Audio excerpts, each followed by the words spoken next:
Hablemos de derechos humanos y de las Fuerzas Armadas. Acompáñenos.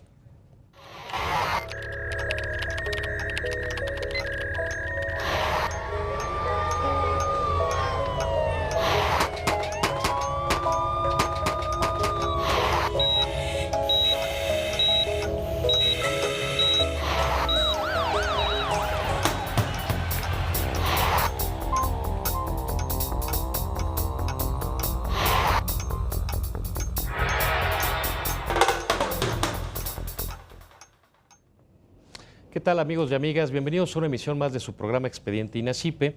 En esta oportunidad traemos para ustedes un tema que es interesante, es polémico y que tiene que ver con los derechos humanos y las Fuerzas Armadas en nuestro país. Y para estos efectos hemos invitado a un especialista en el tema, que es el general de Brigada de Justicia Militar, licenciado Jaime Antonio López Portillo Robres Gil. Gracias por aceptar la invitación, general. Licenciado, muchas gracias. Al contrario, en nombre de la Secretaría de la Defensa Nacional agradecemos la oportunidad que nos da de venir a su programa y presentar ante ustedes el trabajo intenso que en materia de derechos humanos, derecho internacional humanitario y equidad de género estamos realizando. Gracias a usted, general López Portillo. El general es egresado del Heroico Colegio Militar, es licenciado, maestro y doctor en Derecho por la Universidad Nacional Autónoma de México y realizó la especialidad en Derecho Penal en el Instituto Nacional de Estudios Superiores en Derecho Penal y curso de Derecho Internacional de los Derechos Humanos impartido por la Organización de las Naciones Unidas. Ha sido, entre otros cargos, su Procurador General de Justicia Militar y Procurador General de Justicia Militar, y actualmente es Director General precisamente de Derechos Humanos en la Secretaría de la Defensa Nacional. Pues nuevamente bienvenido, general. Muchas gracias. Oiga, general, es un tema, decía yo, polémico, el que tiene que ver con las Fuerzas Armadas, con el Ejército Mexicano en particular, en su actividad con la seguridad pública.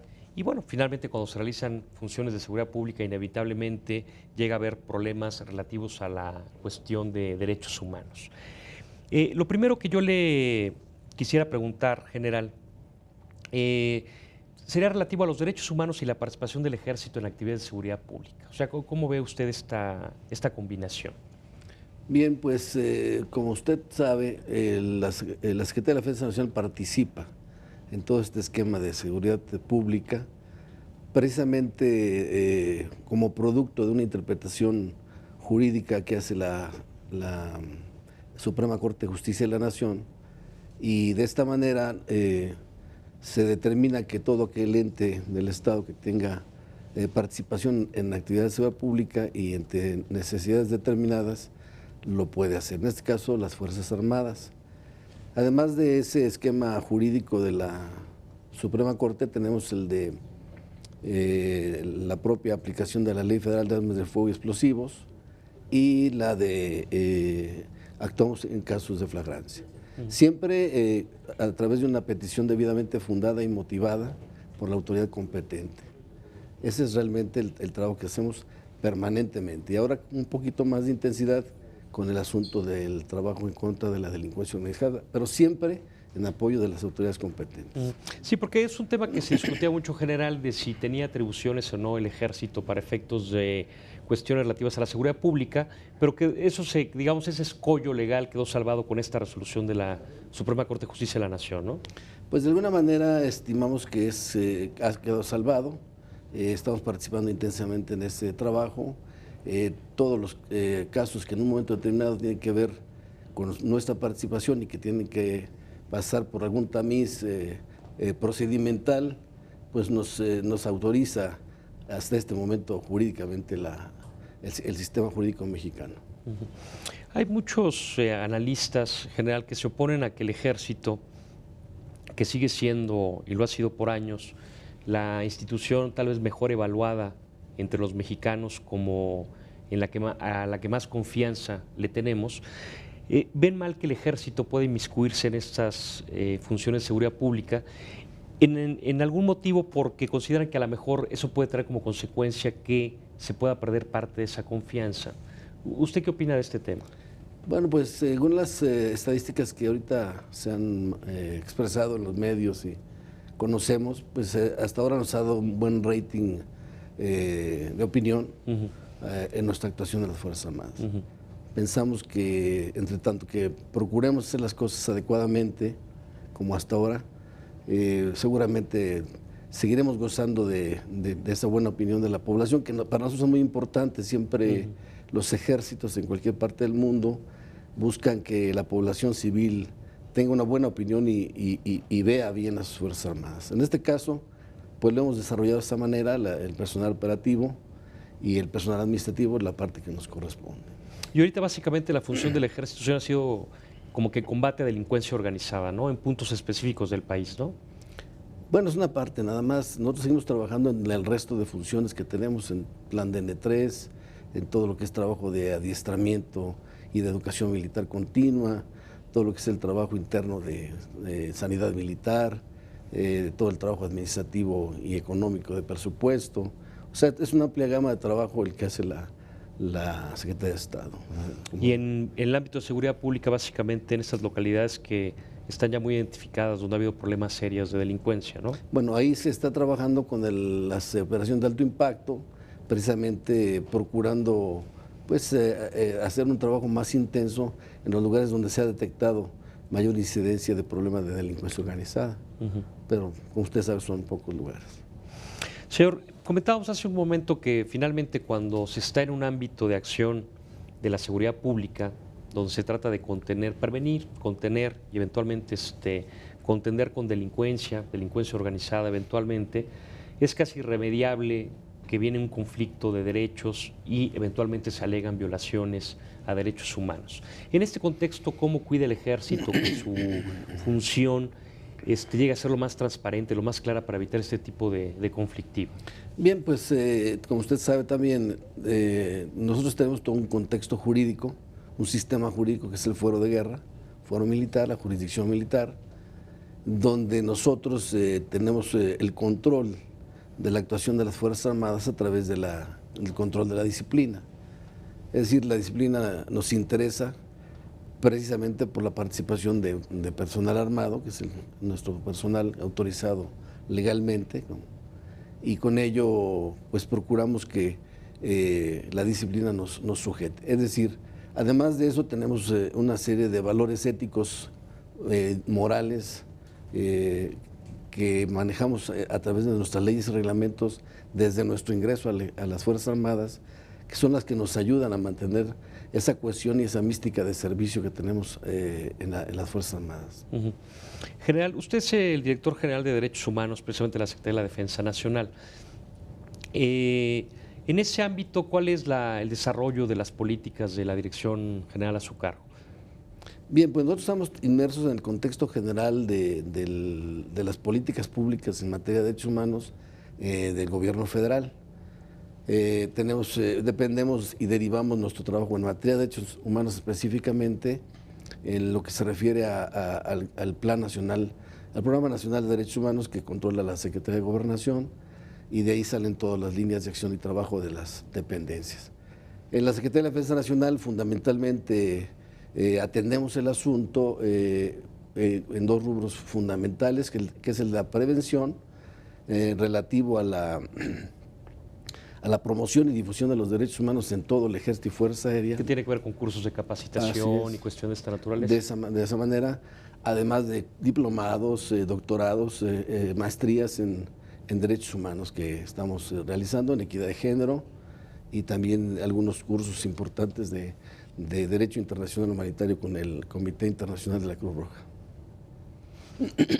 Y su dirección general, señor, de Derechos Humanos también me imagino que es el canal de comunicación institucional, por ejemplo, con instancias como la Comisión Nacional de Derechos Humanos y eventualmente también comisiones de derechos humanos locales. Sí, desde luego. Nosotros tenemos una interacción permanente con la Comisión Nacional de Derechos Humanos en los dos rubros, tanto en el de atención a quejas como el de promoción y difusión.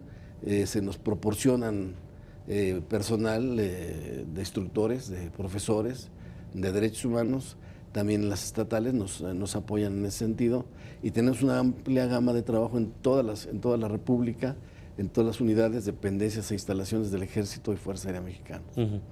¿Y en materia de recomendaciones también? Todo, totalmente. Bueno, nosotros la interacción que también tenemos con ellos es precisamente el cumplimiento que tenemos que dar a las recomendaciones. Es decir, las recomendaciones de la CNDH son muy útiles a la Secretaría de la Defensa Nacional, puesto que nos están señalando aspectos que desde una observación de tercer orden nos está indicando que hay alguna falla en el sistema y estamos trabajando precisamente para corregirla. Que además es una manera muy interesante de mirar una recomendación, ¿no? Claro, esa es la fórmula, porque finalmente si la recomendación deriva en un aspecto penal o administrativo, esa es una atención, digamos, que se debe de realizar. Pero la fundamental de derechos humanos es la recomendación, esa es la naturaleza pura de la recomendación, que genera una mejoría en la estructura, organización y funcionamiento de las dependencias de gobierno.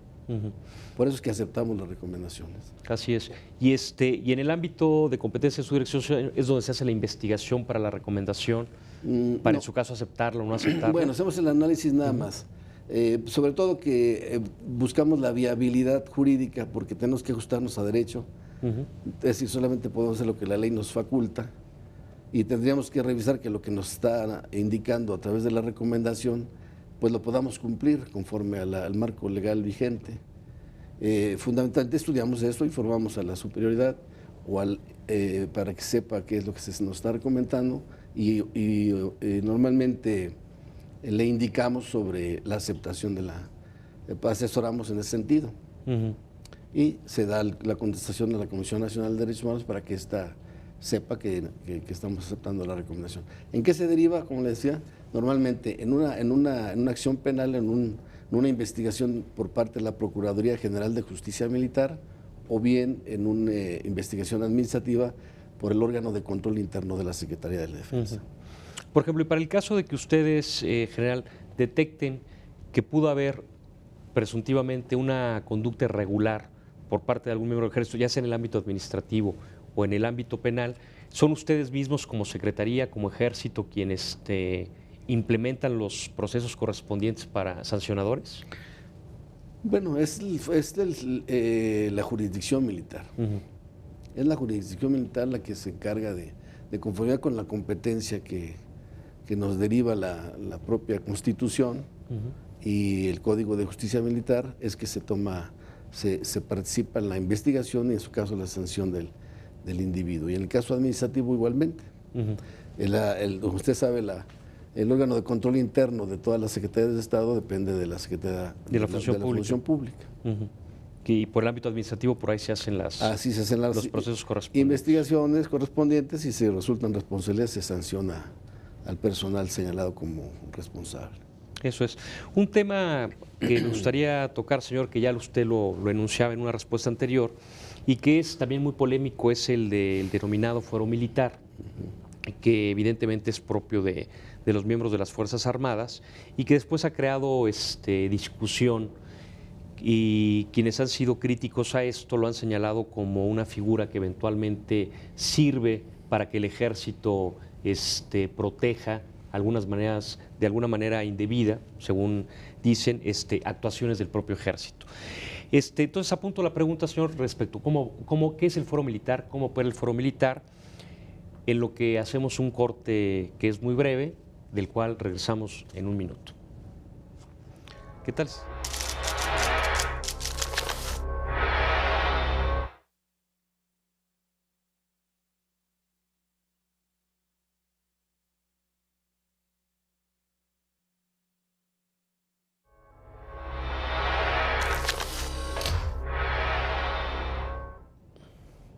Muy bien, regresamos. Gracias por continuar con nosotros. Les recuerdo que estamos hablando de Fuerzas Armadas y Derechos Humanos con el general Jaime Antonio López Portillo. Y también les recuerdo que nos interesan mucho sus comentarios, opiniones, sugerencias, los cuales esperamos en expediente.inacipe@inacipe.gov.mx o bien llámenos al 54 87 15 00 a las extensiones que ahora aparecerán en su pantalla. Terminábamos, mejor dicho, general, el primer tramo hablando de lo que es el fuero militar, que es un tema que ha sido polémico y con el que eventualmente se ha criticado al Ejército. ¿Nos podría decir para el público que nos escucha, general, que no están involucrados en el tema, qué es el fuero militar? Bueno, pues el fuero militar es un sistema de derecho especializado, como lo es el fuero común, el fuero federal, en sus ámbitos.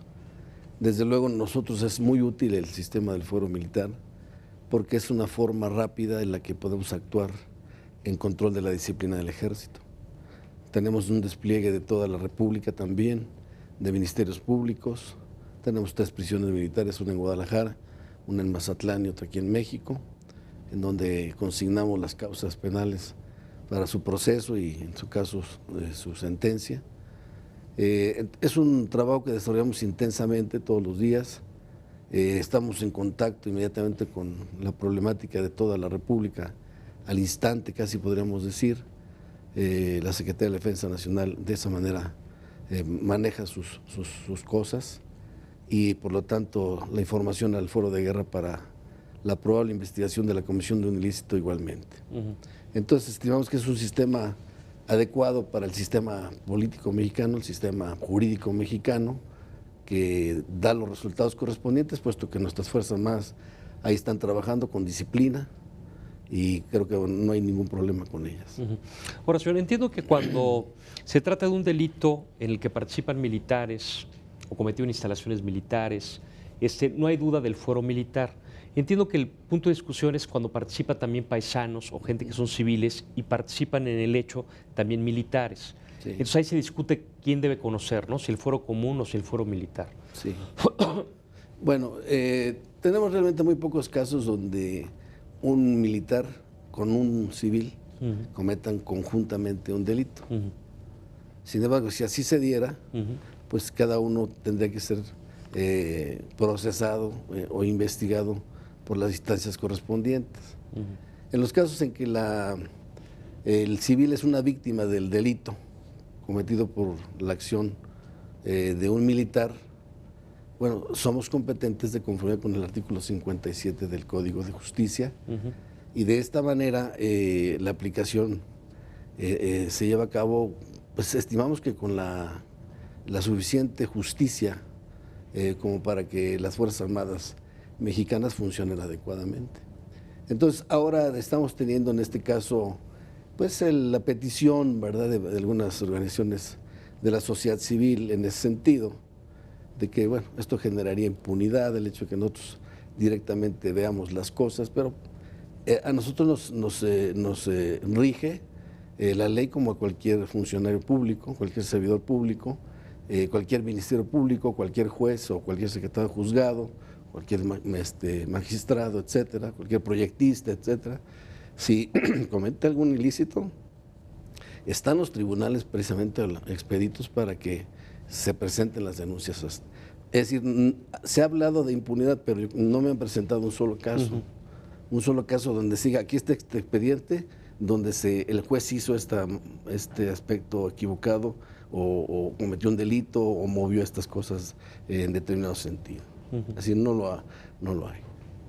Sí, es parte de la crítica que hace quien no le gusta esto al ejército. Y en ese sentido de crítica, señor, también entiendo que se ha detectado, y quería su opinión de esto, de que precisamente la materia que a usted le corresponde atender el ejército, que es la de los derechos humanos, como que de pronto también ha habido evidencias de que ciertos grupos criminales precisamente llegan a auspiciar o a patrocinar a organizaciones no gubernamentales de derechos humanos, precisamente para que se señale que se violan derechos humanos, ¿no?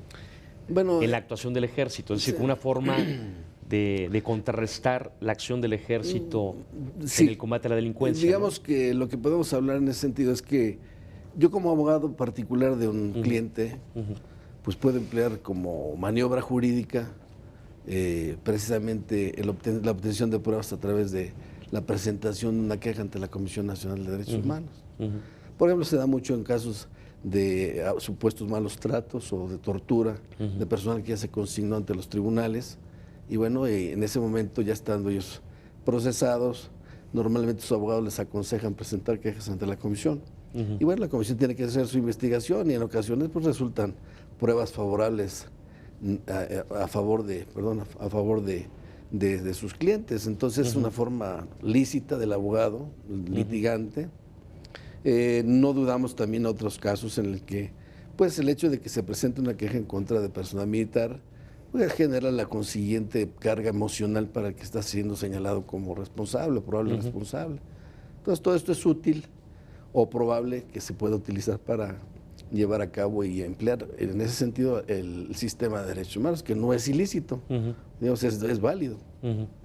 A nivel de comisiones estatales y federal y o federales. Sí. Pero digamos, a nivel no gubernamentales, sí se detecta, por ejemplo, la existencia de organizaciones, por ejemplo, digamos, espurias, en el sentido de que son patrocinadas por delincuencia. Bueno, no podríamos, tendré que probar esa circunstancia que no he hecho, no tengo las pruebas, pero pues todo es posible, ¿no? Todo es posible. Desde luego cada uno de los grupos de ONG que vemos trabajar, pues tienen ideologías muy marcadas, que son evidentes, ¿no?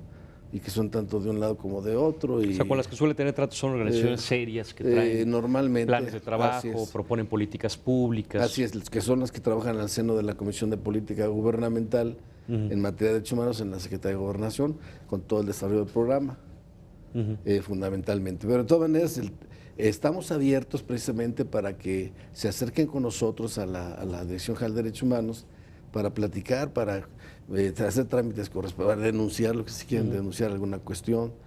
Toda esta oficina precisamente está abierta para con ese objeto. Esa fue la idea del señor secretario de la Defensa Nacional. Precisamente en ese sentido, señor, y ya lo está usted anticipando, ¿cómo se vinculan, cómo participan con la sociedad civil? Bueno, por ejemplo, hace poquito se acercaron algunos grupos de manera muy interesante a ofrecernos, por ejemplo, becas para el personal de los hijos de los militares que han fallecido en actividades en contra del narcotráfico. Hicieron algunas manifestaciones, el movimiento blanco que le llaman ellos, hicieron unas manifestaciones muy interesantes el día del desfile, entregaron un reconocimiento al ejército y tienen pensado hacer algunas cosas a favor de la imagen del soldado que está falleciendo precisamente en el cumplimiento de su deber en contra de la delincuencia organizada. Es una forma como nos interactuamos con ellos. Otras, pues, sabes, de tipo académico. Ahorita estamos realizando a nivel nacional cada año en el área del Instituto Nacional de las Mujeres. Estamos manejando jornadas de vinculación cívico-militar en donde personas de las organizaciones no gubernamentales participan en reuniones con los comandantes de la zona, región, guarnición, batallones, compañías no encuadradas, etcétera, del lugar de la región X, y se hace una interacción muy interesante. Pues eso suena muy bien, porque precisamente todos los mexicanos ubicamos el ejército perfectamente bien, pero luego lo vemos lejos, lo cual yo no sé si es bueno o es malo. A lo mejor esa sensación de lejanía es lo que también inspira respeto, pero creo que es muy bueno que se sepa qué hace cada figura del ejército en términos de rango, en términos de responsabilidades. Todo, pues yo creo que hubo unas fotos muy buenas ahora en el desfile, ¿no? Donde la gente se subió a los tanques. Sí, a los tanques. Y eso nos gustó mucho también a nosotros. Es decir, siempre hemos estado cerca del pueblo porque al pueblo es el que le servimos y con mucho cariño lo hacemos y entregamos nuestro corazón por eso. Pero bueno, a lo mejor sí estábamos lejos porque es nuestra forma de ser. Ahora que se abre y se necesita tanto entregar información al IFAI, por ejemplo, o a la gente que nos lo pide, bueno, pues todo esto ha ido generando una apertura que además también el señor secretario enfáticamente me instruyó para que yo me reuniese con las organizaciones de la sociedad civil, de cualquier ideología, de izquierda, de derecha, porque tenemos de todo, y platicar con ellos, ¿no? Sí, y estas manifestaciones a favor del ejército son muy interesantes. Las que dice usted de camisas en blanco, son aquellas que traen la leyenda de un soldado en cada hijo te dio. Así es, ellos fueron de la agrupación. Y aparte son grupos de jóvenes, de ¿no? Raúl Tortolero Crespo, sí, él lo manejó, sí. Muy bien, me imagino que es muy satisfactorio para el ejército. No, sí, fue una cosa muy agradable, muy agradable, porque el que ellos por propia iniciativa manejaran esto nos llenó de satisfacción. Además, grupos como los Rotarios que se ofrecieron a darnos pruebas, becas, perdón, y otro tipo de apoyos para el personal de viudas de los militares caídos en acciones en contra del narcotráfico. Muy interesante. Sí. Oiga, señor, ahorita respecto a este conocimiento del ejército, es una pregunta que se me antoja muy simple, pero que a lo mejor nos ilustra. Por ejemplo, ¿quién es militar? ¿Quién es militar? ¿Basta con trabajar en la Secretaría de la Defensa Nacional para ser, por ejemplo, que se le conceda uno militar, o se requiere de algún estudio en el Heroico Colegio Militar? Bueno. Sí, bueno, tenemos diferentes formas de ingreso a las Fuerzas Armadas. desde las que son digamos que el civil ordinario, que va y causa alta en algún batallón de infantería, un regimiento de caballería, u otra de las armas o servicios del ejército, y otros que ingresamos a través del sistema educativo militar en los planteles militares, como el Heroico Colegio Militar, el Colegio del Aire, la Escuela Naval Militar, si habláramos. Entonces, a través de esos dos mecanismos es militar, a través de un civil ordinario en funciones administrativas trabajando en el ejército. Por ejemplo, entra, ingresa y se le prepara a través de su curso básico de instrucción, y posteriormente, si es que se requiere y si él también lo desea, puede ir perfeccionando su vida dentro del ejército a través de los cursos de perfeccionamiento que tenemos. Y por otro lado, los que se educan y forman para ser precisamente mandos militares. Así es, como es el Colegio Militar, la Escuela Superior de Guerra, la Escuela Militar de Aplicación de Infantería y de las Armas, de materiales de guerra, etcétera. Tenemos el curso de Defensa Nacional, que es una maestría en Defensa Nacional, y algunos otros cursos importantes de mando y Estado Mayor. Señor, a este programa lo denominamos Fuerzas Armadas y Derechos Humanos. ¿Fuerzas Armadas es propiamente el Ejército y la Marina? Desde luego fuimos Fuerza Aérea, Ejército y la Armada de México. Sí. Solamente que nosotros tenemos un programa específico a desarrollar como Secretaría de la Defensa, y la Secretaría de Marina tiene el suyo. ¿La Secretaría de la Defensa implica lo que es Fuerza Aérea y Ejército? Así es. Y la Marina únicamente la parte, digamos, del mar, ¿no? Del mar. Sí. Eso es lo que se considera nuestras Fuerzas Armadas. Así es, las tres. Simplemente para contextualizar un poco, para todos aquellos que nos ven que no están inmiscuidos en el mundo del Ejército. Oiga, señor, otra parte que me llama a mí la atención, sobre todo el área de responsabilidad de usted, y que creo que es un tema que el Ejército ha venido abordando en los últimos tiempos de manera muy decidida, es el asuntos de equidad y de género. ¿Sí? Es decir, con mayor participación de la mujer en funciones de mando dentro del Ejército mexicano. ¿Qué es lo que viene haciendo la...? Pues mire, aquí realmente le comento que orgullosamente hemos hecho un trabajo muy intenso como Secretaría de Estado y como Fuerzas Armadas. Tenemos ahorita ya un promedio de 9.500 mujeres que han ingresado dentro de un programa de incremento de la presencia de la mujer en las Fuerzas Armadas, que culminará para el año 2012 con aproximadamente 12.500 aproximadamente gente femenino que va a ingresar. Pero aquí lo más interesante es que nosotros nos hemos ajustado al desarrollo temático y metodológico que tiene el Instituto Nacional de las Mujeres, que es verdaderamente impresionante. Yo invito al público a que lo conozca. Es realmente impresionante el trabajo que tiene desarrollado el Instituto Nacional de las Mujeres. Es una metodología tan precisa que nos está llevando poco a poco a realizar todo este trabajo de participación de la mujer en Fuerzas Armadas. Y a nosotros en lo personal, en lo particular, digamos, estamos realizando cursos, seminarios, talleres, muy intenso nuestro trabajo, de tal suerte que la propia presidente del Instituto Nacional nos ha propuesto para ser una especie de modelo para algunos ejércitos en Sudamérica, porque el trabajo lo tomamos muy en serio desde un principio en cuanto comenzó a trabajar el Instituto Nacional de las Mujeres. Y me imagino que parte es a través de capacitación dentro del ejército sobre asuntos de equidad y género, ¿no? Así es, y en universidades. Estamos trabajando. Ahora, y me imagino que en el ejército debe haber sido especialmente difícil entrar, ¿no? ¿Entrar a dónde?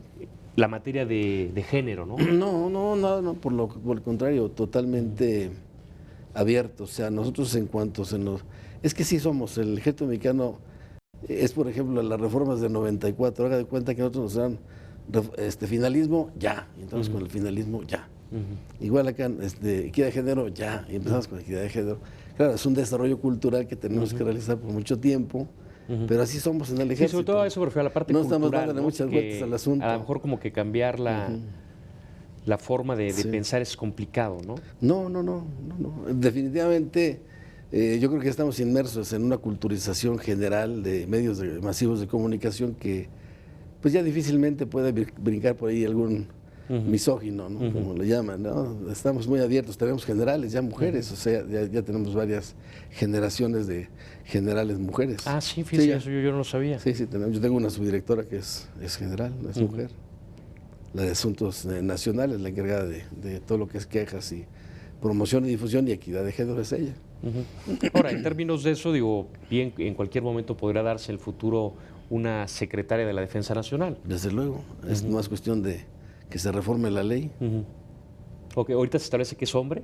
No, se habla de un general de división. General de división, pero ahorita no hay mujer Sí. general de división. No la hay, no hay.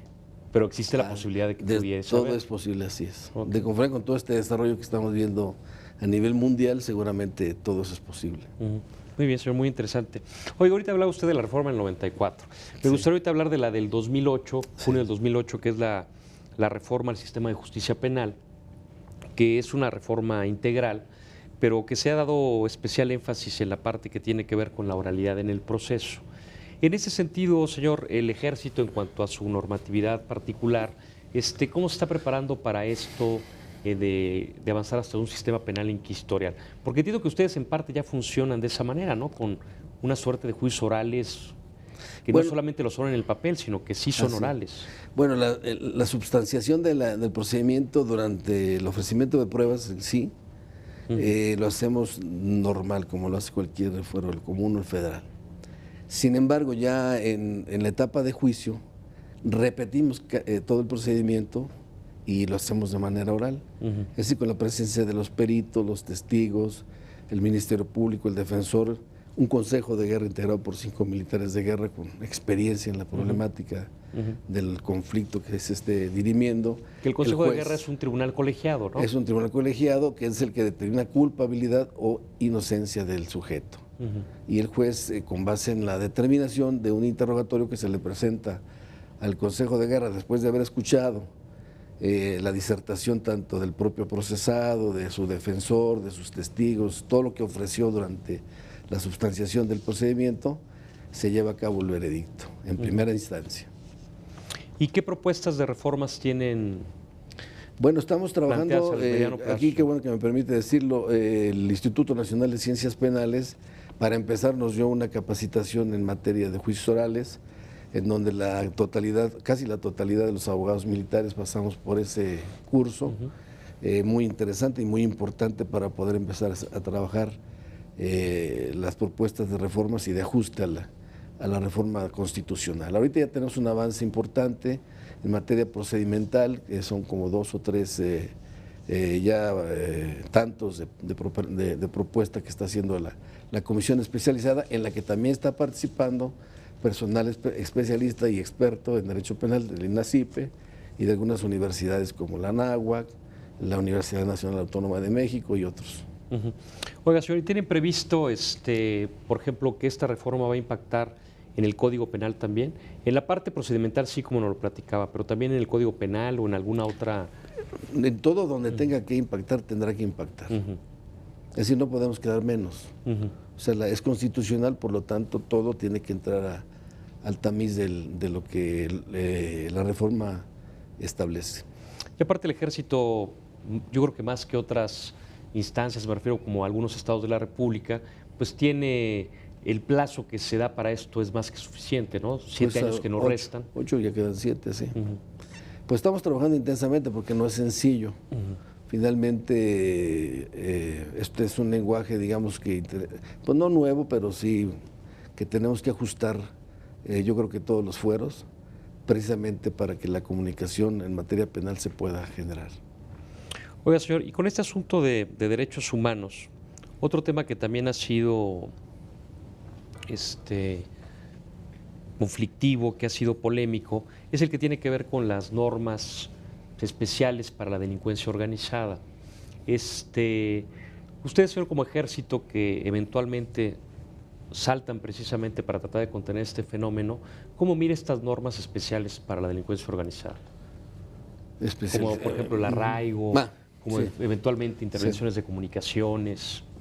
Bueno, todo esto viene fundamentalmente, según tengo entendido, en la Ley de Seguridad Nacional y en la forma como se le está, digamos que concordando con el sistema, pues yo creo que está asegurando jurídicamente la posibilidad de que se lleven a cabo este tipo de cosas sin que se afecte el gobernado.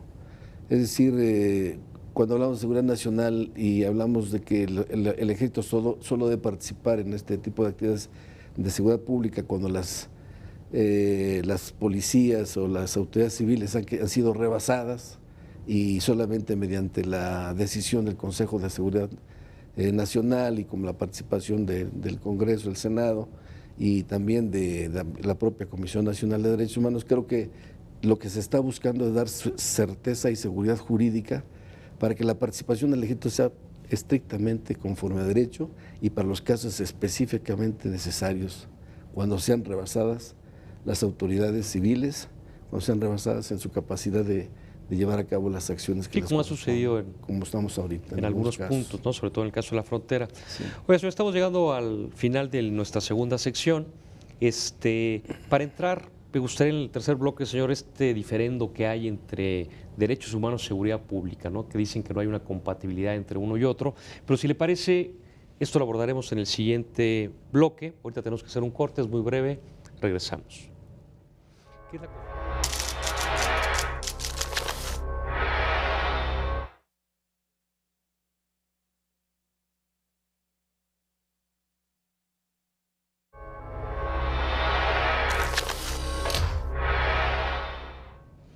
Muy bien, regresamos. Gracias por continuar con nosotros. Les recuerdo que estamos hablando de Fuerzas Armadas y Derechos Humanos y nos acompaña el general Jaime Antonio López Portillo.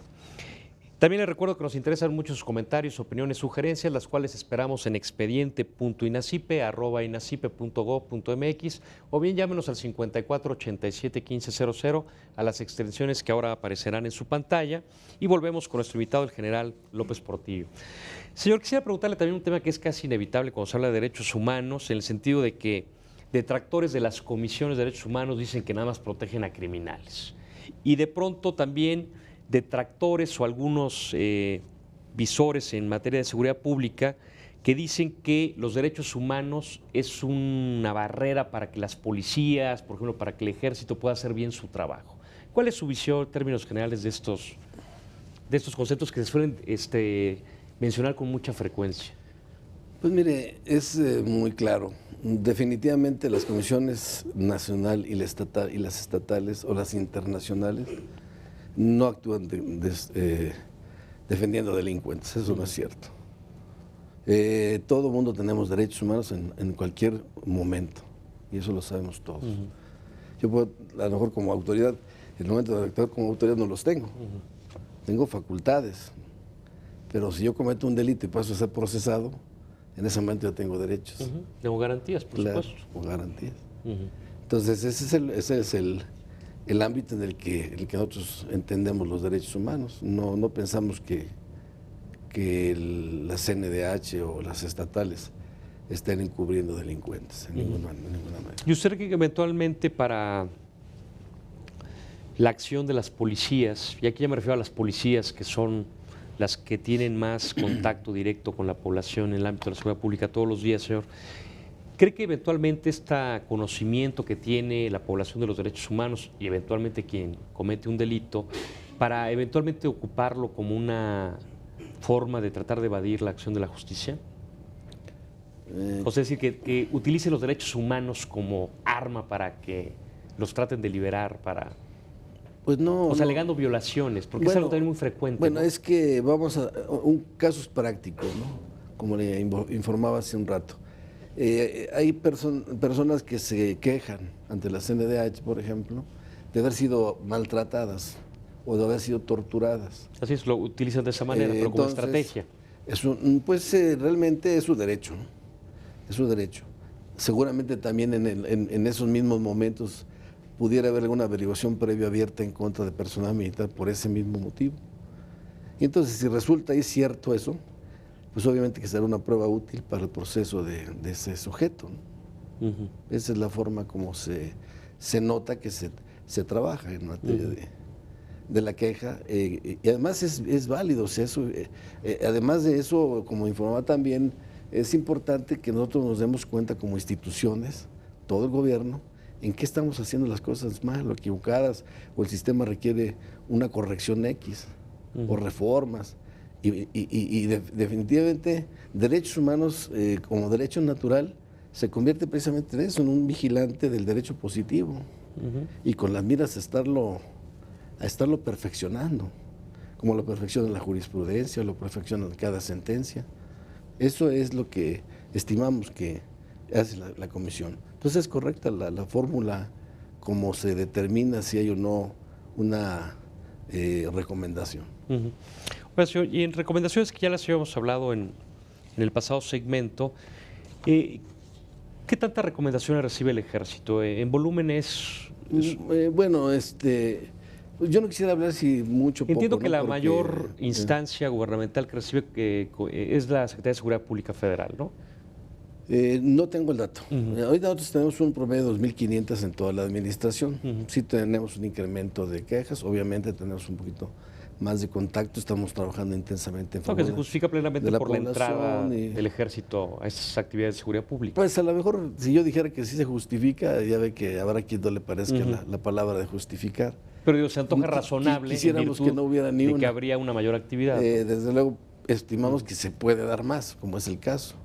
Y de estas 2.500 aproximadamente tenemos 40 recomendaciones hasta ahora, que pues sí son hasta este momento las que más hemos tenido durante una administración, es correcto. Las estamos atendiendo, estamos cumplimentando lo que la propia comisión nos está indicando que llevemos a cabo. En donde hay casos para que sancionar, estamos sancionando, y ese es el tratamiento que el Estado está dándole a la problemática. Y por lo que respecta al Ejército, la relación es aceptar las recomendaciones, por lo que nos decía también, ¿no? Sí, porque la recomendación es eso, uno va aprendiendo lo que es. A veces se pretende tener, digamos, una contienda, hay quienes han pensado en esa manera, no nosotros, sino el ámbito de la cuestión académica, de rechazar las recomendaciones. Porque es algo que por lo demás se puede hacer, ¿no? Se puede hacer, pero se pelea como si fuera jurídicamente bien o mal, o bien aplicado o no bien aplicado el derecho.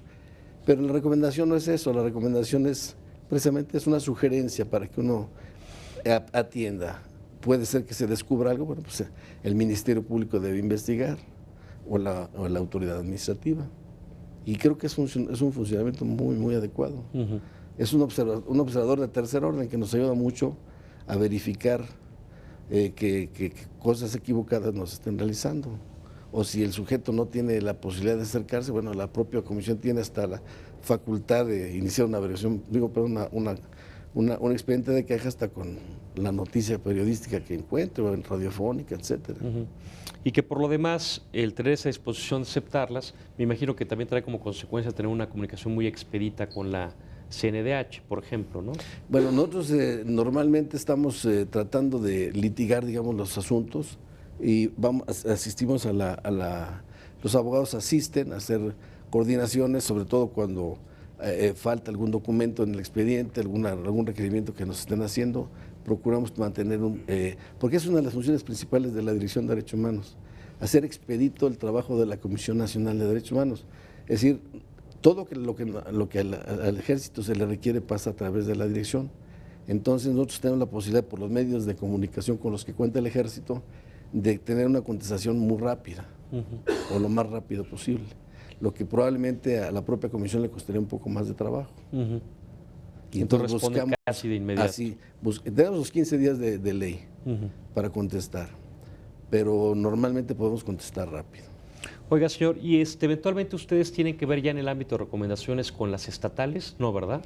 Bueno, la estatal tiene ahora, se le ha ampliado un poco la participación, desde que puede recibir la queja, puede hacer unas diligencias preliminares, pero tiene que tornar forzosamente a la federal. A la nacional, porque digo, entonces si interviene cualquier miembro del Ejército en una queja, en una queja que eventualmente puede venir en recomendación, siempre termina en la Comisión Nacional de Derechos Humanos, precisamente por ser la Secretaría de Naturaleza Federal. Así es. Oiga, señor, un programa del que no hemos hablado y entiendo que es un programa interesante que realiza la Dirección General de Derechos Humanos a su cargo, es el de promoción y difusión de los derechos humanos. Pero no solamente entiendo que es al interior de la propia Secretaría, como ya nos platicaba usted en el primer segmento, que es capacitación y pasa por diplomados, incluso hasta por maestrías, sino que también comparte este vínculo a la sociedad civil. Bueno, es las jornadas de vinculación que yo le comentaba. Y tratando de que la población, la sociedad civil conozca nuestras actividades. Pero básicamente es en lo que consiste.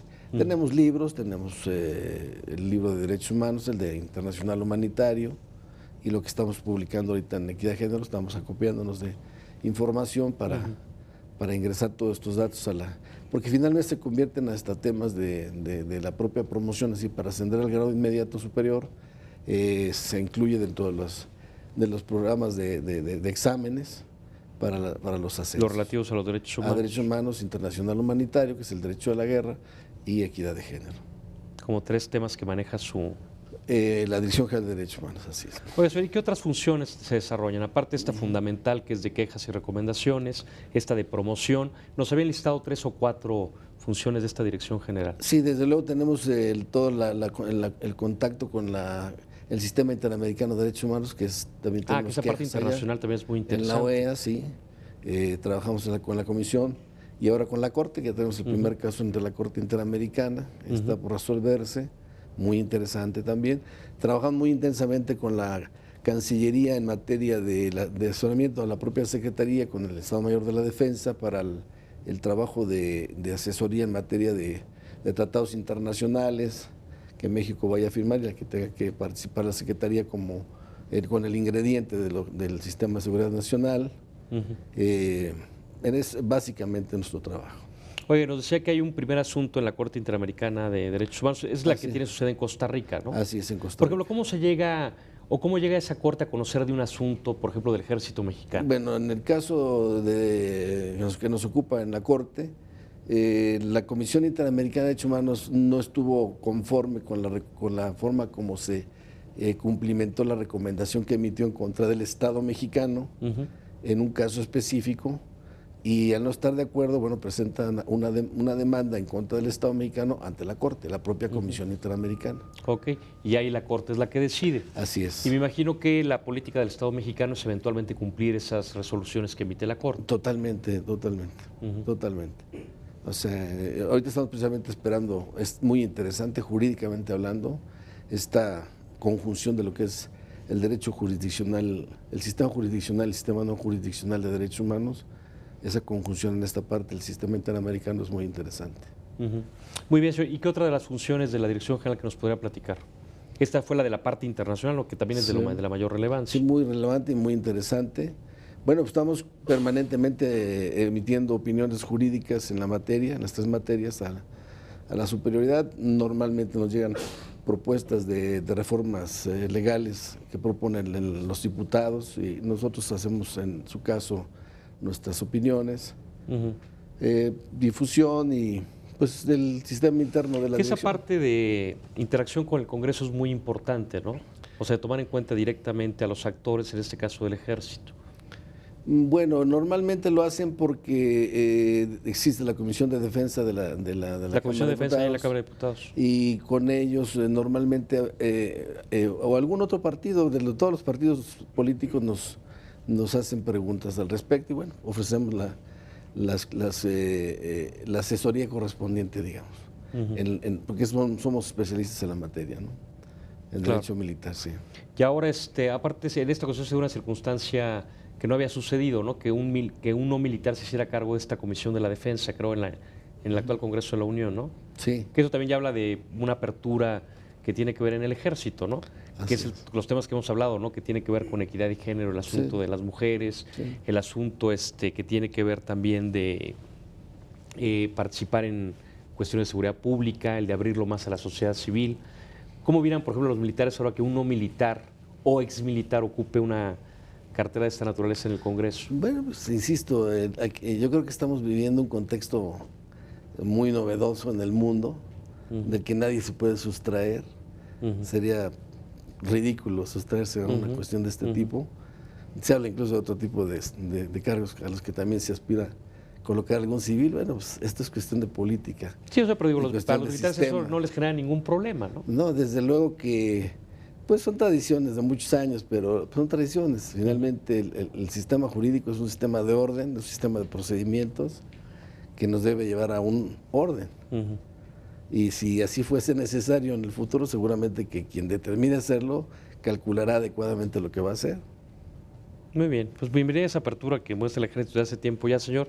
Estamos llegando ya casi a la conclusión del programa general. No sé si a manera de corolario, de despedida, quisiera comentarle a nuestro público, simplemente la política en materia de derechos humanos del ejército de aquí para adelante. Bueno, estamos muy interesados en el tema. El tema nos importa mucho porque, digamos que nosotros, el sistema militar siempre ha sido respetuoso y lo que más se le está imbuyendo al militar siempre es sus leyes y sus reglamentos. Desde ese punto de vista nosotros argumentamos mucho, la mayoría, que siempre hemos buscado respetar los derechos humanos, es decir, pues no queremos cometer un delito, porque en muchos casos se comete un delito con la violación a los derechos humanos. Entonces, en ese sentido, cualquier persona con sentido común y cuerda, pues no quiere meterse en un problema legal. Sin embargo, el sistema de derechos humanos nos reporta la posibilidad de una instancia más de revisión, digamos que de fiscalización a nuestras actividades, y eso nos es muy útil, porque finalmente, pues a veces uno no puede ver lo que tiene uno dentro de su casa, pero los de afuera sí lo ven. Entonces, en ese sentido, pues conviene que alguien de afuera le diga, pues está mal colocada tal cosa, ¿no? Corrígela.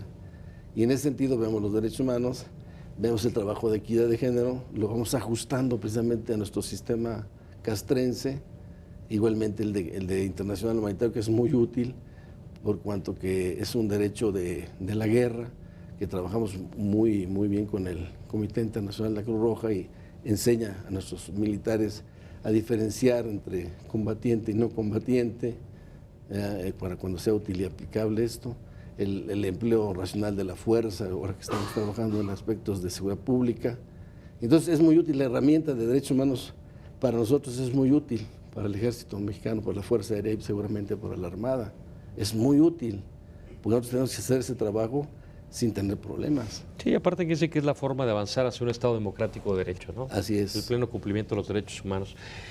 General, pues estamos llegando al final del programa. Yo no tengo más que agradecerle al general de Brigada de Justicia Militar, el licenciado Jaime Antonio López Portillo Robert Gil, el que haya estado aquí, general, su apertura para hablar de estos temas, siempre polémicos, que tienen que ver con el ejército, y sobre todo gracias a usted por acompañarnos. Los espero aquí el próximo lunes en punto de las 7 de la noche. Hasta pronto.